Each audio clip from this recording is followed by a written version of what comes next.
En la ciudad de Bucarest, en el marco de la Cumbre de los 9 de Bucarest, se ha llevado a cabo un encuentro de carácter urgente y estratégico entre el presidente de Ucrania, Volodymyr Zelensky, y el presidente de Polonia, Karol Nawrocki. Esta reunión bilateral, confirmada oficialmente por la oficina del presidente ucraniano, se produce en un momento de máxima tensión geopolítica en Europa del Este, donde el Kremlin mantiene una estrategia orientada a fracturar la unidad del continente europeo. Tras la finalización de las conversaciones a puerta cerrada, ambos mandatarios han emitido una declaración conjunta que reafirma la vigencia y el fortalecimiento de la alianza entre Kiev y Varsovia, enviando una señal contundente sobre la estabilidad y la defensa del flanco oriental de la Organización del Tratado del Atlántico Norte, conocida por sus siglas como OTAN. El contenido principal de este encuentro se ha centrado de forma prioritaria en garantizar la continuidad del apoyo político, diplomático y militar de la República de Polonia hacia Ucrania, frente a la campaña militar y de presión que ejerce la Federación de Rusia. De acuerdo con las declaraciones oficiales de los líderes, el presidente polaco Karol Nawrocki aseguró de manera directa que su nación mantendrá de forma inquebrantable el respaldo a los ciudadanos ucranianos en su resistencia contra la agresión rusa. Por su parte, el presidente Volodymyr Zelensky enfatizó ante los medios de comunicación y las delegaciones presentes que la participación activa de Ucrania en la Cumbre de los 9 de Bucarest constituye una muestra inequívoca de apoyo hacia su país, funcionando al mismo tiempo como un mecanismo indispensable para la consolidación de la seguridad en todo el territorio europeo. El contexto en el que se desarrolla este acontecimiento bilateral adquiere una relevancia crítica debido a los esfuerzos continuos de Moscú por debilitar la cohesión de los socios occidentales y generar fatiga de guerra en la comunidad internacional. En este escenario, la posición del gobierno polaco se mantiene firme como uno de los aliados más estables y rigurosos de Kiev, argumentando que la cooperación bilateral trasciende la diplomacia convencional y se convierte en un factor operativo esencial, dado que Polonia y Ucrania representan actualmente las líneas de contención principales que sostienen la estructura de seguridad en el flanco este de Europa. Durante el diálogo, Zelensky expresó formalmente el agradecimiento del Estado y el pueblo ucraniano hacia la sociedad y las instituciones polacas por la asistencia humanitaria y militar provista de manera ininterrumpida desde el inicio de la invasión a gran escala, destacando la existencia de un canal de comunicación constructivo y directo a nivel personal entre las jefaturas de ambos estados. Finalmente, en esta primera etapa de las deliberaciones de alto nivel, los presidentes abordaron el diseño y las perspectivas futuras de las relaciones estratégicas y de vecindad entre Varsovia y Kiev, ratificando el interés mutuo de preservar un vínculo sólido y de largo plazo. Asimismo, el mandatario ucraniano informó detalladamente a su homólogo polaco sobre la agenda de esfuerzos diplomáticos orientados a concretar el cese de las hostilidades, haciendo mención explícita a los contactos recientes establecidos con los representantes del equipo de trabajo de Donald Trump. Sobre este punto, la postura transmitida por el gobierno de Kiev subraya que la ausencia de una unidad granítica entre el continente europeo y los Estados Unidos dificultará de manera severa la obtención de una victoria frente a las fuerzas de ocupación rusas, motivo por el cual la consolidación de un frente unido resulta prioritaria, siendo Polonia un actor fundamental en la articulación de este proceso. Al concluir la sesión de trabajo, Zelensky extendió una invitación formal para que Karol Nawrocki realice una visita oficial a Ucrania, proyectando una intensificación de la cooperación bilateral en las próximas fases del conflicto. Si desea mantenerse informado de manera rigurosa y oportuna sobre el desarrollo de estos acontecimientos geopolíticos y las noticias más relevantes de la región, le invitamos a suscribirse a nuestro canal. En el núcleo de los acontecimientos que definen la relación operativa entre Kiev y Varsovia, los datos estadísticos y las acciones de suministro militar directo consolidan a la República de Polonia como el principal proveedor de blindados para las Fuerzas Armadas de Ucrania. De acuerdo con los registros oficiales de la representación permanente de Polonia ante la Unión Europea, de un total de 575 tanques que los socios internacionales han transferido al Estado ucraniano para hacer frente a la invasión, 325 unidades corresponden exclusivamente a los arsenales entregados por el gobierno polaco. Estos datos, corroborados de forma detallada por los informes técnicos del Ministerio de Defensa Nacional, especifican que entre los años 2022 y 2024, la asistencia polaca incluyó la entrega a título gratuito de 318 tanques de combate, desglosados en modelos T-72M1, versiones modernizadas T-72M1R, blindados PT-91 de fabricación polaca y unidades de combate Leopard 2 de estándar internacional. Además del despliegue de fuerzas blindadas terrestres, la cooperación militar ha alcanzado el ámbito aeroespacial, con la transferencia de capacidades de combate aéreo. Polonia ha suministrado formalmente a Ucrania un lote de 14 aviones de combate MiG-29, cifra que representa exactamente la mitad de toda la aviación militar recibida por Kiev de parte de sus aliados internacionales desde el inicio de las hostilidades a gran escala.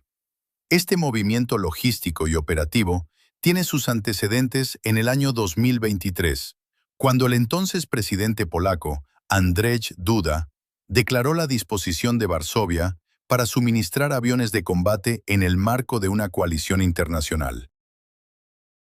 Posteriormente, Polonia se convirtió en una de las primeras naciones en ejecutar de manera efectiva la entrega de estas aeronaves a las fuerzas ucranianas, promoviendo activamente la creación de una coalición de aviación conjunta con la República de Eslovaquia, lo que permitió dotar de soporte y refuerzo a la aviación ucraniana durante las fases de mayor desgaste operativo en el frente de batalla.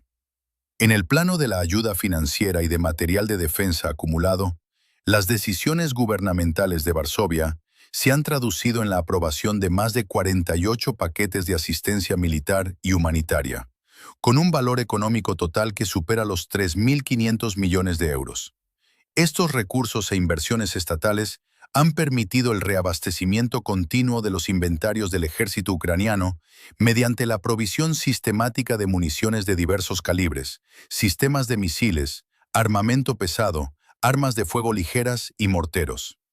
Recientemente, a inicios del año 2026, las autoridades gubernamentales polacas confirmaron de manera oficial la adopción de una medida adicional consistente en la transferencia de hasta 9 aviones de caza MiG-29 adicionales para su incorporación inmediata al servicio activo de combate.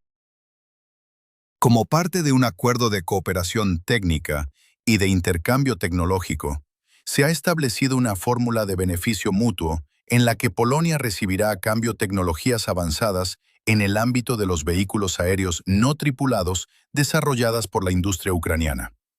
Esta entrega inmediata de material aeronáutico responde a necesidades tácticas estrictas en el campo de batalla, según lo expuesto detalladamente por el presidente Volodymyr Zelensky.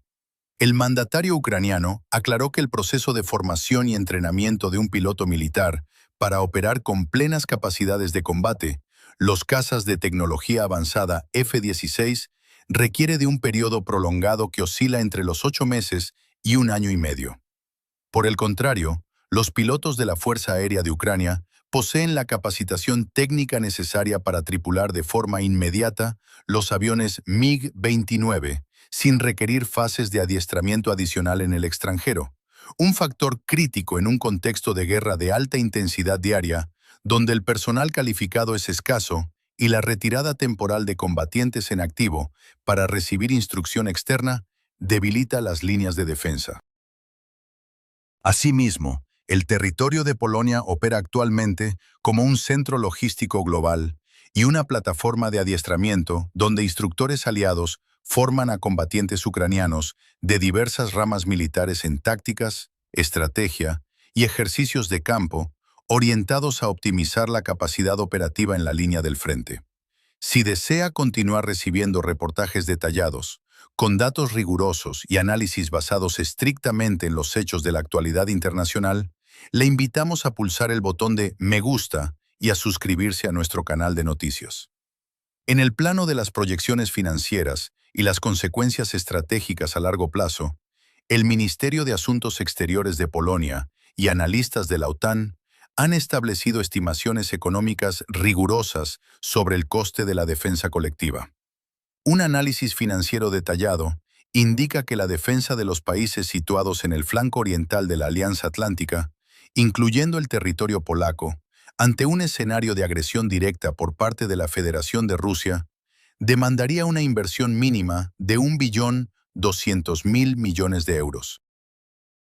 Esta cifra económica equivale aproximadamente al presupuesto requerido para financiar el funcionamiento del Estado polaco durante un periodo completo de 6 años, lo que fundamenta la postura de Varsovia de que sostener la resistencia de Kiev representa un ahorro de recursos y un pilar central para la arquitectura de seguridad del continente europeo.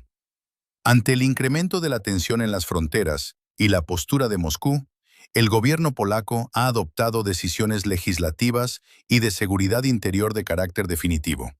La República de Polonia ha formalizado su retirada de la Convención Internacional sobre la Prohibición de Minas Antipersonales, declarando de manera oficial su intención de reactivar la producción interna de este tipo de armamento de defensa. Las autoridades militares han señalado que estos dispositivos constituyen elementos técnicos esenciales para el diseño de la estructura defensiva que se construye actualmente en el norte, en la frontera con el enclave ruso de Kaliningrado, y en el este, en la frontera con Bielorrusia.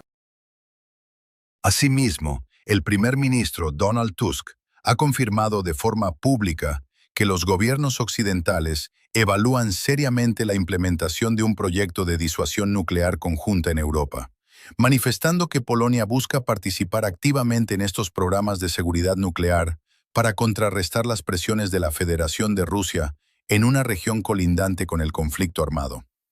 En paralelo a las decisiones de Varsovia, la situación de seguridad en la región del Mar Báltico se ha visto afectada por incidentes que involucran el uso de tecnologías de ataque no tripuladas en zonas de tránsito. Registros oficiales confirman la caída de un dron en un lago de Lituania, daños materiales en Letonia y afectaciones en la infraestructura de una tubería de cogeneración en Estonia. Eventos vinculados al tránsito de vectores aéreos dirigidos hacia el puerto de Ust-Luga, el centro logístico petrolero más grande de Rusia en la costa báltica, cuyas instalaciones sufrieron incendios de gran magnitud.